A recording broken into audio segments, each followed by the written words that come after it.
शादी कैसे करना चाहिए, तो अल्लाह के नबी सल्लल्लाहु अलैहि वसल्लम की शरीयत जवाब देगी। जैसे मोहम्मद रसूलुल्लाह ने 25 साल की उम्र में अपनी से 15 साल बड़ी हजरत खदीजा को अपने निकाह में लाए, ये नहीं देगा कि ये हमसे उम्र में बड़ी है और इसका पहला शौहर तलाक दे चुका है या इंतकाल कर चुका है, ये बेवा है, किसी की शौहर मर गया, ये उसके बाद की हुए बची हुई बीवी है और खदीजा के 2 बच्चे भी हैं, हम शादी कर लेंगे तो उसको भी संभालना पड़ेगा। ये सब नहीं सोचा, बल्कि आपने निकाह कर लिया। खदीजा ने पैगाम भेजा था, अल्लाह के नबी सल्लल्लाहु अलैहि वसल्लम ने अपने चचा अबू तालिब से मशवरा करने के बाद एक्सेप्ट कर लिया। शरीयत जवाब देगी कि बड़ी उम्र की औरतों से निकाह करना कोई बुरा नहीं है। फिर शरीयत ये भी कहती है, मोहम्मद रसूलुल्लाह जवाब देंगे कि मैंने आयशा से भी निकाह किया जो हमसे उम्र में बहुत छोटी हैं, लिहाजा अगर कोई छोटी उम्र से शादी करना चाहे तो छोटी उम्र की लड़की से भी निकाह किया जा सकता है, इसमें कोई बुराई नहीं है। लेकिन रहना वैसे, अगर तुम्हारी बीवी उम्र में बड़ी है तो वैसे रहो जैसे मैं खदीजा के साथ रहा, अगर तुम्हारी बीवी उम्र में छोटी है तो वैसे रहो जैसे मैं आयशा के साथ रहा। गौर कीजिए, आपको एक एक चीज का सबूत मिलता चला जाएगा, कोई चीज बाकी नहीं है, यहां तक कि सोने के आदाब तक मिले लिखे, मियां और बीवी को किस तरह अपनी जिंदगी गुजारना चाहिए वो तक मिलेगा, यहां तक कि मियां और बीवी के जिस्मानी और शारीरिक संबंध कैसे होना चाहिए जनाब मोहम्मद रसूलुल्लाह ने उसको भी बाकी नहीं छोड़ा और वो भी बता दिया। क्योंकि इस्लाम एक कंप्लीट मजहब है। जैसे माँ और बाप अपने बच्चे को उंगली पकड़ के चलना सिखाते हैं, माँ के पेट से बच्चा पेशाब और पैखाना करने को साफ करने का तरीका सीख के नहीं आता, वो अपने माँ और बाप से सीखता है। उसी तरीके से मोहम्मद रसूलुल्लाह ने भी हमें उंगली पकड़ के चलना सिखाया है, सब कुछ बता दिया है कि तुम्हें ऐसा करना है, ऐसा करना है, ऐसा करना है, ऐसा करना है। ये कंप्लीट मजहब है, कंप्लीट मजहब है इस्लाम, इसीलिए इसको मजहब कहा गया है। बाकी और दूसरे मजहब जो हैं वो मजहब नहीं है, मजहब नहीं है, इज्म है। हिंदू इज्म है, ईसाई इज्म है, जैन इज्म है। इज्म का मतलब होता है जिसमें बाउंड्री ना हो और मजहब का मतलब होता है जिसमें बाउंडेशन हो, जिसमें बाउंडेशन हो। कुछ जानवर हलाल है, खा सकते हो, लेकिन हर जानवर नहीं खा सकते हो। चाय पी सकते हो, दूध पी सकते हो, लेकिन हर पीने वाली चीज नहीं पी सकते हो। शराब नहीं। अच्छा मौलाना, शराब तो छोड़ो, बीड़ी सिगरेट वो भी नहीं, एक बाउंडेशन है। मौलाना इस पे बोल दीजिए, इस पे बोल देंगे तो फिर कौन बुलाएगा, क्योंकि सारा मामला तो उसी पे टिका हुआ है पूरे औरंगाबाद का। अब टिका है तो कोई क्या करे, लेकिन इसकी वजह से कोई हक बात बोलना छोड़ दे, फिर फर्क क्या रह जाएगा, फिर बात क्या रह जाएगी। मेरे प्यारे साथियों, हक बात अगर आपके और हमारे खिलाफ जाए तो जाना चाहिए। मौलाना को बाउंडेशन नहीं करना चाहिए, नहीं इस पे नहीं बोल सकते, उस पे बोल सकते, उस पे नहीं। हमें अपने आप को सुधारना चाहिए। इस्लाम को अपनी मर्जी के मुताबिक हमें और आपको नहीं ढालना है, बल्कि इस्लाम के मंशा के मुताबिक हमें और आपको चलना चाहिए। ये होना चाहिए इस्लाम, ये होना चाहिए इस्लाम। तो मेरे भाइयों, ये मुकम्मल एक मजहब है इस्लाम, कंप्लीट एक मजहब है इस्लाम। इसके अंदर उठना, बैठना, लेटना, सोना, जागना, खाना, पीना, शादी ब्याह, हर चीज का तरीका आपको इसके अंदर मिलेगा। शादी का तरीका क्या है, हमारे यहां क्या होता है, लड़के की बारात जा रही है, बारात 300 आदमी जा रहे हैं साहब, गाड़ियां 100, 150, 200 आदमी जा रहे हैं। सुनिएगा मंशा क्या इस्लाम का, जा रहे हैं बारात में, जा रहे हैं। हाजी साहब के बेटे की बारात है। हाजी साहब समझ रहे ना, सऊदी अरब गए थे हज करके, बहुत सी टोपी ओपी ला के सबको बांटा था उन्होंने, सऊदिया से रुमाल भी लाए थे, डला है लाल रंग का रुमाल। हाजी साहब ने शादी के दिन ओढ़ा है, बेटे की शादी है, दाढ़ी पे हाथ फेर रहे हैं, मुंह में पान चल रहा है। जर्जीत साहब पूछ रहे हैं, हाजी जी आज तो माशाल्लाह जवान लग रहे हो, क्या बात है, चेहरे पे बड़ी रौनक है। बेटे की बारात जा रही, मेरे बेटे की बारात जा रही। अच्छा बारात क्या होती है मालूम है? बारात ये बारात का तसव्वुर कहाँ से आया? 100, 150, 200 साल पहले जब हमारे हिंदू भाइयों में जब वो अपने लड़के की बारात किसी दूसरे शहर में ले जाते थे तो डर होता था कि कहीं लूट ना जाए काफिला, कहीं ये लोग लूट, अकेले अगर लड़का लड़की शादी करके आएंगे तो कहीं लूट न लिए जाएं, सोना चांदी जेवरात लूट जाएं। तो ऐसा नहीं होता था। फिर वो लोग 100-50 आदमी को लेके निकलते थे घोड़ों पर, जो भी चीज मिलती थी उस पे जाते थे दूसरे शहर, और वहां से लड़की की विदा करा के अपने साथ लाते थे ताकि लूटे ना जाएं और काफिले वाले सामान न लूट लें। तो वहां से ये रस्म निकली और निकलते निकलते आज इसने बारात का नाम पा लिया। बारात का आज ये हाल है, एक घर से दूसरे घर में भी बारात जा रही है तो 200 आदमी चाहिए। इनको बारात नहीं कहना चाहिए। सच पूछो मौलाना जर्जीस के हिसाब से तो इनको चोर कहना चाहिए, डकैत, डाकू। ये बाराती नहीं है, डकैत जा रहे हैं, डाकू। लड़की वाले के घर डाका डालने जा रहे हैं। वहां जाके बैठ गए साहब, जैसे इनके बाप का घर हो। अब गरीब लड़की वाला बेचारा वो इनको अच्छे से अच्छा खिला रहा है। वो जानता है कि अगर खाने पीने में थोड़ी सी भी कमी हो गई तो जिंदगी भर मेरी बेटी को ताना मारेगा। ये पूरा समाज, ये जितने आए हैं, ये चोर, ये डकैत, ये सब ताना मारेंगे, देखो उसके बाप ने ऐसा खिलाया, कोई इज्जत नहीं की है। तो बेचारा वो इन चोरों का पेट भरने के लिए इन डकैतों का हलक तक ठूस देता है, लो खाओ, पहले नाश्ता फिर खाना, यहां तक ठूस देता है उसके, सिर्फ इसलिए कि मेरी बेटी का घर बस जाए। जबकि उसका कर्ज अदा करने के लिए बेचारा सालों साल उसका ब्याज देता रहता है लेकिन कर्ज अदा नहीं कर पाता है। ये कौन सोचेगा? इन गरीब लड़कियों के जो हाथ पीले नहीं हो रहे हैं, ये कौन सोचेगा? तसव्वुर करो कि एक मोटरसाइकिल पे वो लड़का कैसे बैठ जाता है। साहब बड़ी अच्छी गाड़ी है माशाल्लाह, कहां से मिली, कितने में खरीदी? जहेज में मिली, जहेज में मिली। अरे उसको कहना चाहिए भीख में मिली, कहता जहेज में मिली। उसको कहना चाहिए मेरे ससुर ने मुझे इंटरनेशनल भिखारी समझ के दी, वो कहता गिफ्ट में दी। नाम बदल गए, देख लीजिए आप।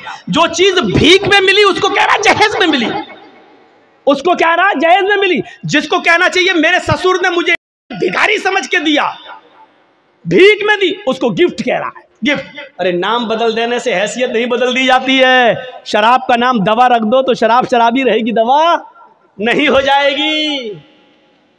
मौलाना जर्जीस की शेरवानी उतार कर किसी सुअर को पहना दो तो क्या वो सुअर मौलाना जर्जीस बन जाएगा? है? लिबास बदल देने से सुअर सुअर ही रहेगा, गधा गधा ही रहेगा, कुत्ता कुत्ता ही रहेगा, भीख भीख ही रहेगी। उसका नाम दहेज जहेज रख देने से, माफ करना, भीख का नाम नहीं बदल जाएगा। औरतों ने नंगेपन का नाम फैशन रख दिया। क्या रख दिया? फैशन। अल्लाह के रसूल ने तो नहीं कहा वो फैशन है, अल्लाह के नबी ने तो कहा निसाउन कासियातुन आरियातुन। एक ऐसा जमाना आ जाएगा कि तुम औरतों को देखोगे कि वो कपड़े पहने होंगी लेकिन नंगी होंगी। अल्लाह के नबी ने तो ये कहा था कि वो कपड़े पहने होंगी लेकिन नंगी होंगी। कपड़ा पहनने के बावजूद भी कोई नंगी होता है? नहीं। लेकिन नबी ने कहा कपड़े तो पहनेंगी लेकिन नंगी होंगी। कपड़ा पहनेंगी लेकिन हाथ दिखेंगे, कपड़ा पहनेंगी लेकिन पेट दिखेगा, कपड़ा पहनेंगी उनके जिस्म का उतारो चढ़ाव दिखेगा।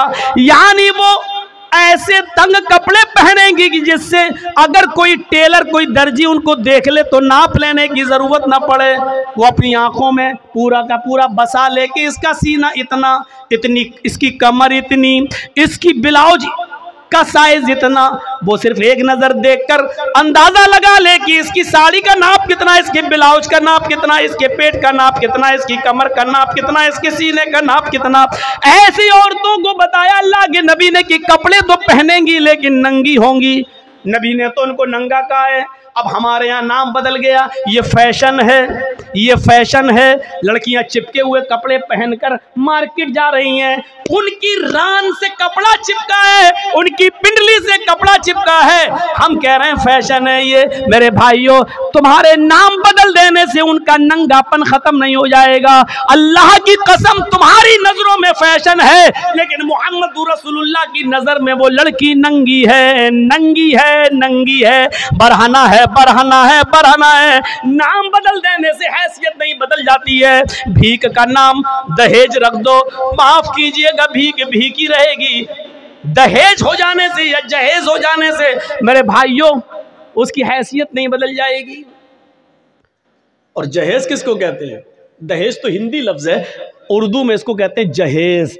अगर देखा जाए तो जहाज़ा युजहिज़ु तजहीज़ उस सामान को कहते हैं जो मय्यत के साथ जाता है कब्रिस्तान तक।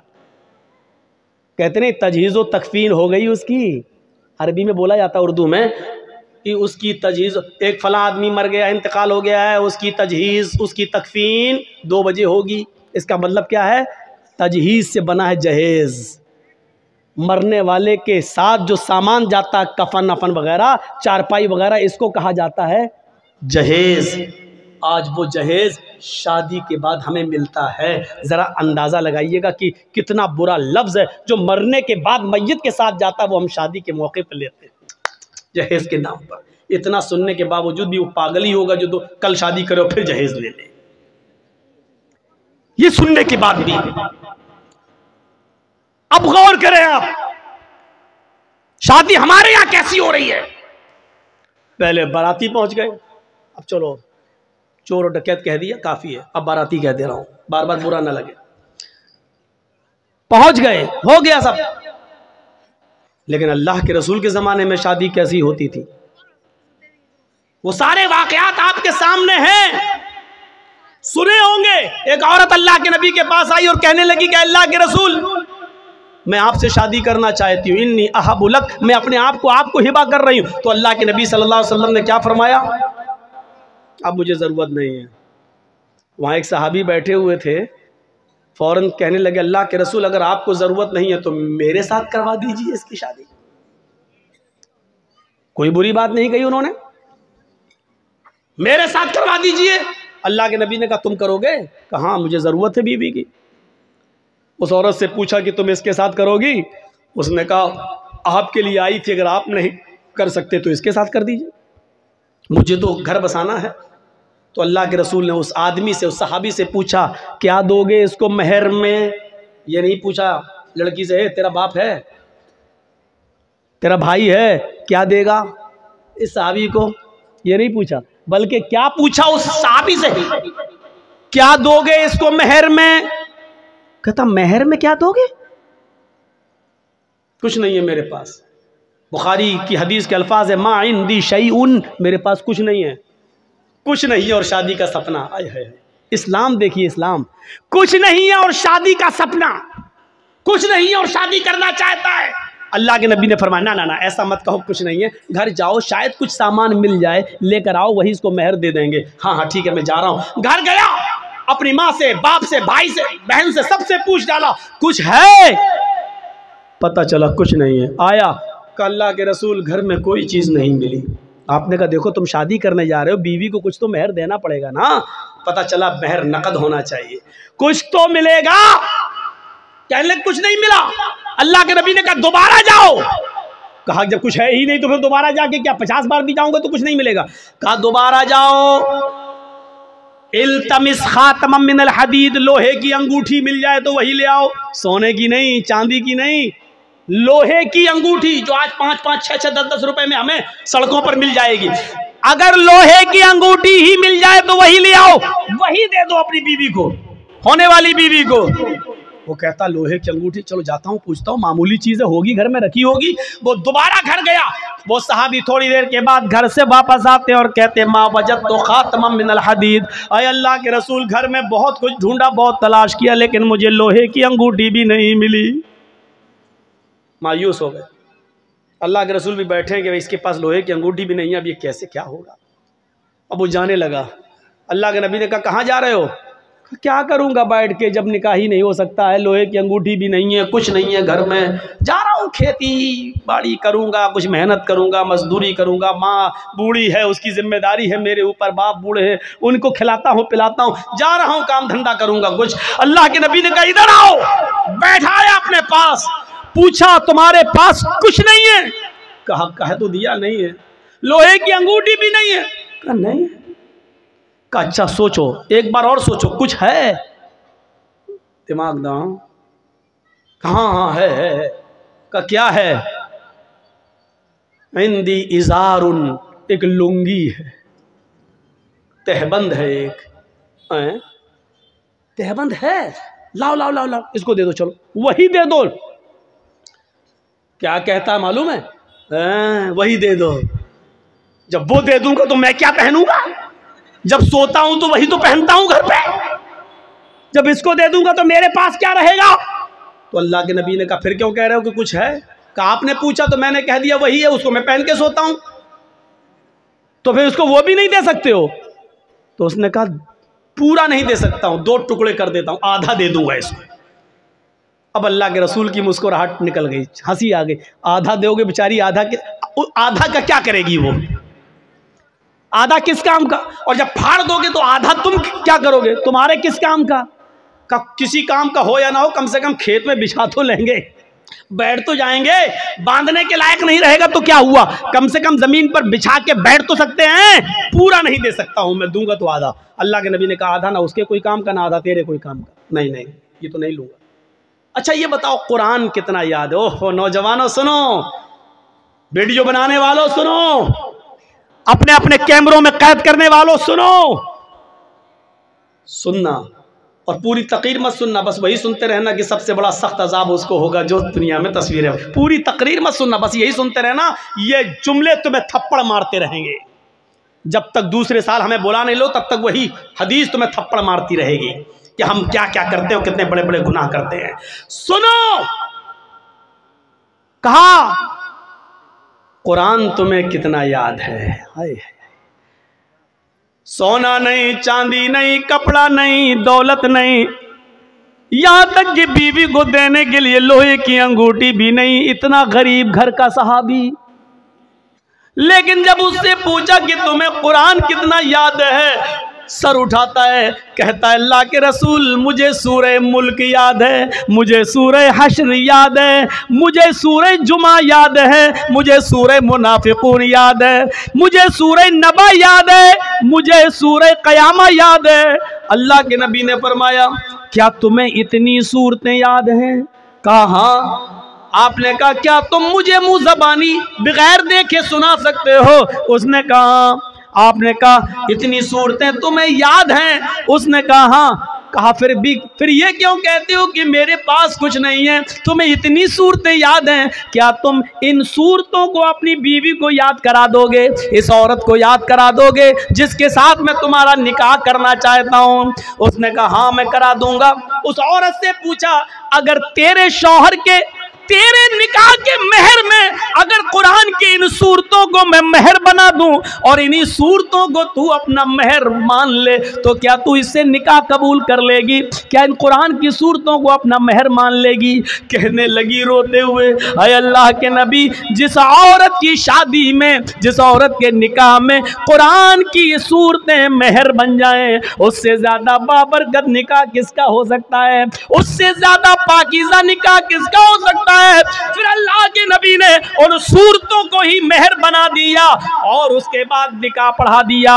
उस औरत का ना कोई बाप था, ना चचा था, ना भाई था, इसलिए खुद अल्लाह के रसूल काजी की हैसियत से उसके वली बन गए, सरपरस्त बन गए और आपने उसका निकाह करके उसी दिन भेज दिया। ना बारात का पता था, ना उबड़ने का पता था, ना हल्दी का पता था, ना मेहंदी का पता था, ना लड़कियां लड़के को देखने आई है, ना लड़की वाले देखने आए। वहीं पर निकाह हुआ और सब कुछ हो गया सारा। और सुनो, ये निकाह जितनी सादगी के साथ हुआ, 1400 साल के बाद आज भी इस निकाह का चर्चा होता है, इस निकाह का तस्करा होता है, इस निकाह का जिक्र होता है। 1400 साल के बाद भी इस निकाह का जिक्र हो रहा है। तो मेरे भाइयों, मैं कहना ये चाह रहा था कि इस्लाम मुकम्मल एक मजहब है, मुकम्मल कंप्लीट एक दीन है, कंप्लीट। इस्लाम के अलावा कोई दीन कंप्लीट नहीं है।